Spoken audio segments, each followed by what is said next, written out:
মানে কি? আমি এর মধ্যে 10টা নাটক কবে করলাম? না, মাথায় আমার কিছুই ঢুকছে না।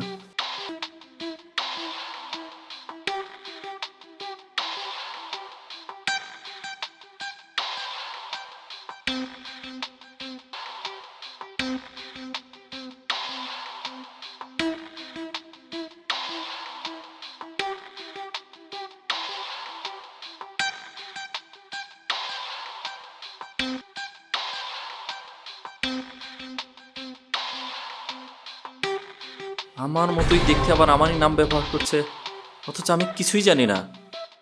কে এটা?